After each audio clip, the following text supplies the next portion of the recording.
Hello students, कैसे हैं आप सब। आज की इस वीडियो में मैं आपसे बात करूंगा कि प्रतिरोधों को यानी कि रेजिस्टेंस को हम सर्किट में किस तरह से संयोजित करते हैं, किस तरह से उन्हें जोड़ते हैं। तो चलिए हम लोग शुरू करते हैं।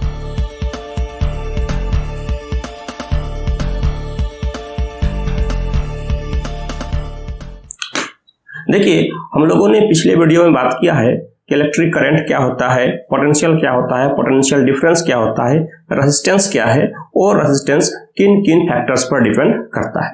आज की इस वीडियो में मैं आपसे बात करूंगा किसी सर्किट में हम उन रेजिस्टेंस को जोड़ते किस तरह से हैं। तो बेसिकली किसी सर्किट में रेजिस्टेंस को जोड़ने का 3 तरीका होता है। पहला तरीका, जिसको हम लोग बोलते हैं सीरीज कॉम्बिनेशन या श्रेणी क्रम संयोजन। दूसरा पैरेलल कॉम्बिनेशन या पार्श्वक्रम संयोजन, या उसको हम लोग समांतर क्रम संयोजन भी कहते हैं। और तीसरा होता है मिक्स्ड कॉम्बिनेशन यानी कि मिश्रित संयोजन। तो हमारा जो क्लास 10 का जो सिलेबस है उसमें हम लोग बेसिकली 2 चीजों पर चर्चा करेंगे। पहला सीरीज कॉम्बिनेशन यानी कि श्रेणी क्रम संयोजन, और दूसरा पैरेलल कॉम्बिनेशन यानी समांतर क्रम संयोजन। तो चलिए हम लोग इसको एक एक करके देखते हैं ये होता क्या है। सबसे पहले हम बात करेंगे आपसे श्रेणी क्रम संयोजन किसे कहते हैं।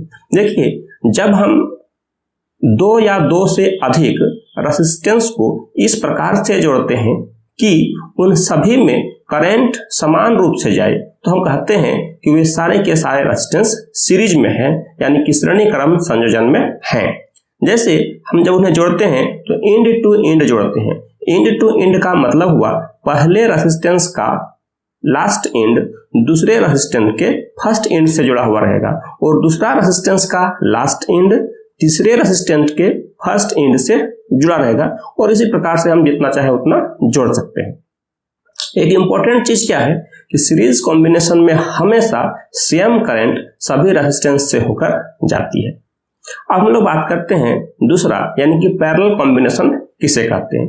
देखिए, जब हमारे पास 2 या 2 से अधिक रेजिस्टेंस होता है और उनको हम इस प्रकार से जोड़ते हैं कि सारे रेजिस्टेंस का एक इंड एक पॉइंट पर जाके कनेक्ट हो जाए और दूसरा इंड एक दूसरे पॉइंट पर जाके कनेक्ट हो जाए, तो इस तरह के कॉम्बिनेशन को हम लोग बोलते हैं पैरेलल कॉम्बिनेशन। एक इंपॉर्टेंट चीज यहाँ पर ध्यान देने वाली बात यह है कि पैरेलल कॉम्बिनेशन में सभी रेजिस्टेंस के दोनों इंड का पोटेंशियल डिफरेंस यानी कि विभवांतर हमेशा समान रहेगा, लेकिन प्रत्येक रेजिस्टेंस से जाने वाला करंट का वैल्यू समान हो भी सकता है, समान नहीं भी हो सकता है।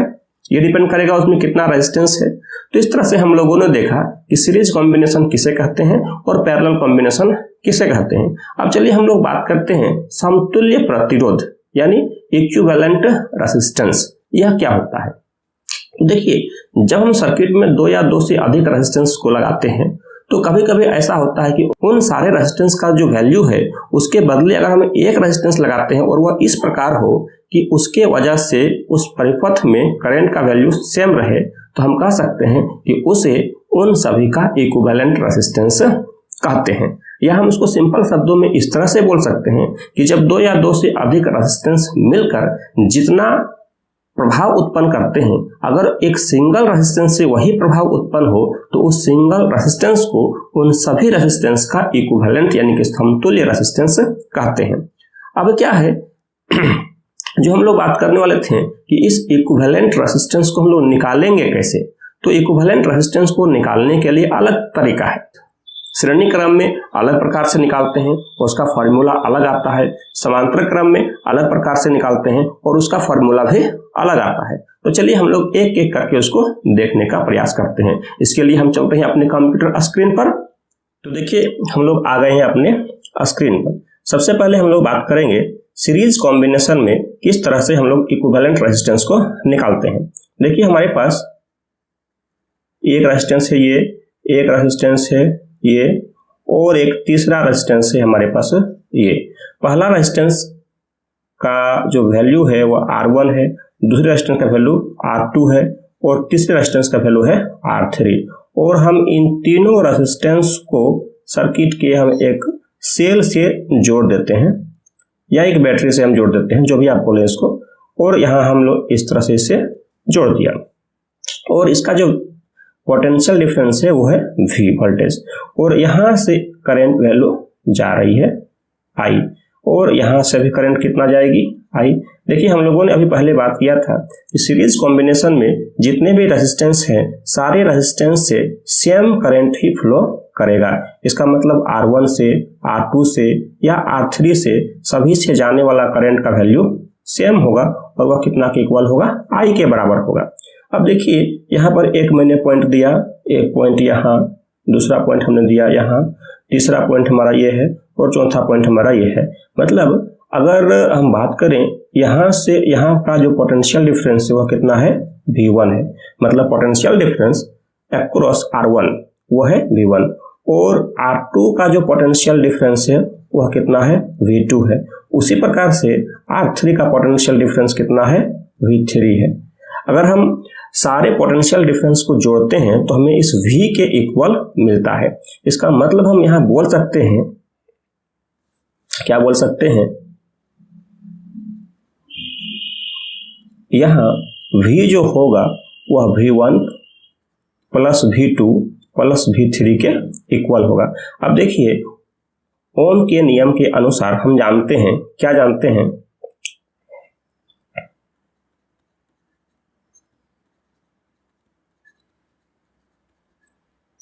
ओम के नियम के अनुसार हम क्या जानते हैं भाई, हम जानते हैं कि V इक्वल टू होता है IR। इसका मतलब यह हुआ कि अगर हम V1 बोलना चाहें तो V1 इक्वल टू हो जाएगा IR1। अगर हम V2 निकालेंगे तो हो जाएगा IR2 और अगर हम V3 निकालेंगे V3 तब हो जाएगा IR3। अब इस चीज को अगर हम इस इक्वेशन नंबर 1 में रखते हैं तब हमें क्या मिलेगा, तब हमें मिलेगा V equal to IR equal to V1, इसका मतलब IR1, V2 मतलब IR2 और V3 मतलब IR3। अब देखिए IR इक्वल टू हम I यहाँ पर कॉमन ले सकते हैं तो अंदर में क्या बचेगा, R1 plus R2 plus R3। अब देखिए यहाँ पर ये दोनों तरफ से I कैंसिल आउट हो गया, कट गया, तब R इक्वल टू मेरे पास क्या हो जाएगा, R1 plus R2 plus R3।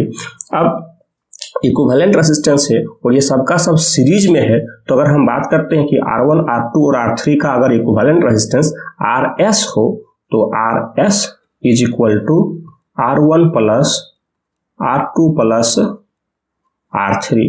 तो इस तरह से हम लोग श्रेणी क्रम में जुड़े हुए प्रतिरोधों का समतुल्य प्रतिरोध ज्ञात कर सकते हैं। यहाँ पर देखिए एक इंपॉर्टेंट चीज मैं आपको बताना चाहता हूँ, श्रेणी क्रम संयोजन में समतुल्य प्रतिरोध जो निकलेगा वह इन सभी प्रतिरोधों में से जो न्यूनतम होगा उससे भी अधिक होगा और जो अधिकतम होगा उससे भी अधिक होगा, क्योंकि ये सारा हम इसमें क्या कर रहे हैं, सबको जोड़ रहे हैं। तो इस तरह से हम कह सकते हैं श्रेणी क्रम संयोजन में समतुल्य प्रतिरोध इंडिविजुअल मैक्सिमम जो प्रतिरोध होगा उससे भी ज्यादा निकलेगा। तो इस तरह से हम लोगों ने देखा कि किस तरह से हम लोग श्रेणी क्रम संयोजन में समतुल्य प्रतिरोध यानी इक्विवेलेंट रेजिस्टेंस को निकाल सकते हैं। अब चलिए हम लोग चलते हैं कि अगर समांतर क्रम संयोजन रहा तो किस प्रकार से हम समतुल्य प्रतिरोध निकालेंगे। फिर चलते हैं अपने कंप्यूटर स्क्रीन की तरफ। देखिए हमारे पास फिर से 3 प्रतिरोध हैं। ये हो गया प्रतिरोध 1 यानी कि रेजिस्टेंस 1, इसका वैल्यू R1। ये हो गया प्रतिरोध 2, इसका वैल्यू हो गया R2 और ये हो गया रेजिस्टेंस 3, इसका वैल्यू हो गया R3। अब पैरेलल कॉम्बिनेशन में क्या होता है, सारे प्रतिरोधों का जो एक एंड है वह एक पॉइंट पर जाके कनेक्ट हो जाएगा बिल्कुल इस तरह से, और दूसरा एंड जाकर के एक दूसरे पॉइंट पर कनेक्ट हो जाएगा। आप देख सकते हैं स्क्रीन में इस तरह से। अब क्या होता है, इसको हम लोग बैटरी से हम लोग जोड़ देंगे या सेल से हम लोग जोड़ देंगे। यहाँ पर हम एक स्विच लगा देंगे, बट मैं स्विच का यहाँ पर आवश्यकता नहीं समझता हूँ इसलिए नहीं लगा रहा हूँ। अब देखिए इस सर्किट से होकर जो करंट जा रही है वो कितना है, I है और इस बैटरी का जो पोटेंशियल डिफरेंस है वो कितना है, V है। अब देखिए जैसे ये करंट इस A पॉइंट पर, मान लीजिए इसका नाम दिया मैंने, एक जंक्शन है, एक संधि है A पॉइंट और यहाँ पर है दूसरा पॉइंट जो है B। जैसे ही करंट A पॉइंट पर पहुँचेगी वैसे ही वह करंट 3 अलग अलग हिस्सों में बट जाएगी। कुछ करंट R1 से होकर गुजरेगी, कुछ करंट R2 से होकर गुजरेगी और कुछ करंट R3 से होकर गुजरेगी। तो मान लिया कि R1 से गुजरने वाला करंट कितना है, I1, और R2 से गुजरने वाला करंट कितना है, I2, और R3 से गुजरने वाला करंट है I3।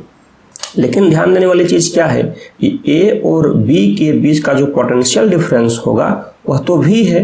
इसका मतलब R1 के दोनों एंड का पोटेंशियल डिफरेंस भी V होगा, R2 के दोनों एंड का पोटेंशियल डिफरेंस भी V होगा और R3 के दोनों एंड का पोटेंशियल डिफरेंस भी V ही होगा। तो चलिए अगर हम लोग यहाँ पर इस I1, I2 और I3 को ऐड करेंगे तो I के इक्वल होना चाहिए, तो इक्वल होता भी है। तो यहाँ पर हम बोल सकते हैं here I is equal to I1 plus I2 plus I3। अब ओम के नियम के अनुसार हम जानते हैं क्या है कि V इज इक्वल टू होता है IR। इसका मतलब I इज इक्वल टू हो जाएगा V अपॉन R। अब देखिए अगर I is equal to V by R है तो अगर मेरे पास I1 हो तो हम बोल सकते हैं V बाई R1।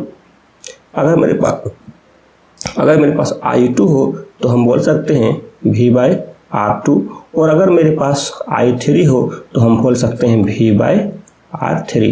अगर हम I1, I2, I3 का वैल्यू इक्वेशन 1 में रखेंगे तो हमें क्या मिलेगा,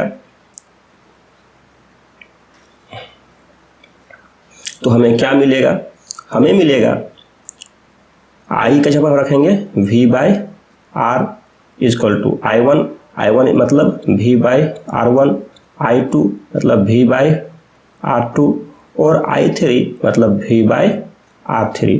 अब देखिए V अपॉन R, हम यहाँ पर V अगर कॉमन ले लेंगे तो मेरे पास हो जाएगा 1 by R1 plus 1 by R2 plus 1 by R3। यहाँ पर V और V कैंसिल आउट हो गया तो मेरे पास कितना बचेगा, 1 by R is equal to 1 by R1 plus 1 by R2 plus 1 by R3। अब देखिए ये R क्या है, ये R है तीनों रेजिस्टेंस का इक्विवेलेंट रेजिस्टेंस। ये R क्या है, तीनों रेजिस्टेंस यानी R1, R2, R3 का इक्विवेलेंट रेजिस्टेंस। अगर हम इसे RP से रिप्रेजेंट करें, तो हम क्या बोल सकते हैं, हम बोल सकते हैं 1 by RP is equal to 1 by R1 plus 1 by R2 plus 1 by R3। और ये एक बहुत ही फेमस फॉर्मूला है पैरेलल कॉम्बिनेशन के रेजिस्टेंस को फाइंड आउट करने का। अब इसको सॉल्व करके हम आसानी से RP का वैल्यू फाइंड आउट कर सकते हैं। तो इस तरह से हम लोग पैरेलल कॉम्बिनेशन में जुड़े हुए उस रेजिस्टेंस का इक्विवेलेंट रेजिस्टेंस निकाल सकते हैं।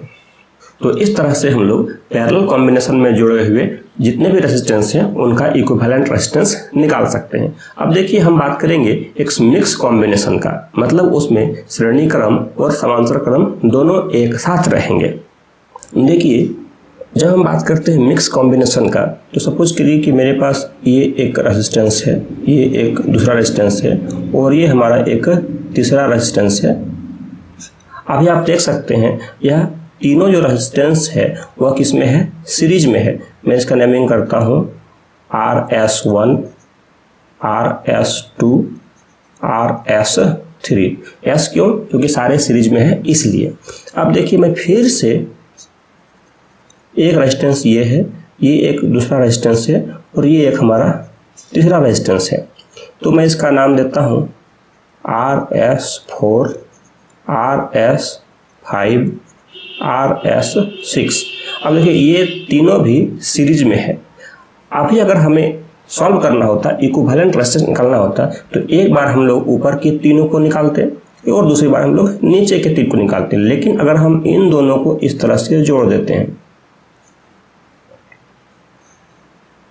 और हम क्या करते हैं, यहाँ से हम एक सेल या बैटरी लगाते हैं। आप देख सकते हैं हमारे स्क्रीन पर इस तरह से। तो अब देखिए ये जो डायग्राम बना, ये जो सर्किट डायग्राम बना, इसमें कुछ रेजिस्टेंस जो है वो सीरीज में है और कुछ जो रेजिस्टेंस है वो पैरेलल में है। इसका मतलब हम इसे क्या कहेंगे, इसे हम कहेंगे मिक्स्ड कॉम्बिनेशन। Mixed combination. जब हम मिक्स्ड की बात करते हैं तो पहले हम एक बार ये R1 R2 R3 को सॉल्व करके R1 R2 R3 का इक्विवेलेंट रेजिस्टेंस निकाल लेंगे। उसके बाद फिर से हम RS4 RS5 और RS6 को निकालेंगे और इसका हम लोग इक्विवेलेंट रेजिस्टेंस निकाल लेंगे। जब दोनों का इक्विवेलेंट रेजिस्टेंस निकल जाएगा तब हम सॉल्व करेंगे। सपोज करिए ऊपर के तीनों रेजिस्टेंस का इक्विवेलेंट रेजिस्टेंस निकल गया RA और नीचे के तीनों रेजिस्टेंस का इक्विवेलेंट रेजिस्टेंस निकल गया RB। अब देखिए तीनों के बदले मेरे पास हो जाएगा एक रेजिस्टेंस और उसका वैल्यू हो जाएगा RA और नीचे भी तीनों के बदले एक रेजिस्टेंस, उसका हो जाएगा RB। और हमारा जो सर्किट है वो अब सिंपल हो जाएगा, इस तरह से हो जाएगा, इस तरह से हो जाएगा। आप देखिए ये हो गया पैरेलल में, और पैरेलल का हम जानते हैं formula 1/R equal to 1/R1 plus 1/R2। तो 1/R1 मतलब फर्स्ट यानी कि RA और 1/RB R2 मतलब दूसरा वाला, इसका मतलब RB। अब इसमें सारा का वैल्यू डाल करके हम अगर सॉल्व करेंगे तो हम इस R के वैल्यू को फाइंड आउट कर सकते हैं। तो इस तरह से हम लोग मिक्स्ड कॉम्बिनेशन को सॉल्व करेंगे। इस तरह से हम लोग सीरीज कॉम्बिनेशन, पैरेलल कॉम्बिनेशन और मिक्स्ड कॉम्बिनेशन का इक्विवेलेंट रेजिस्टेंस कैसे निकालते हैं वो हम लोगों ने सीखा। आज की वीडियो में इतना ही। अगले वीडियो में हम लोग बात करेंगे हीटिंग इफेक्ट ऑफ करंट के बारे में, कि किस तरह से अगर किसी वायर से होकर करंट पास होता है तो वह हीट होता है, तो कितना हीट होता है, उससे रिलेटेड क्या क्या फॉर्मूलाज हैं, उन सारी चीज़ों को। आज की वीडियो में इतना ही, फिर मिलते हैं अगले वीडियो में। धन्यवाद।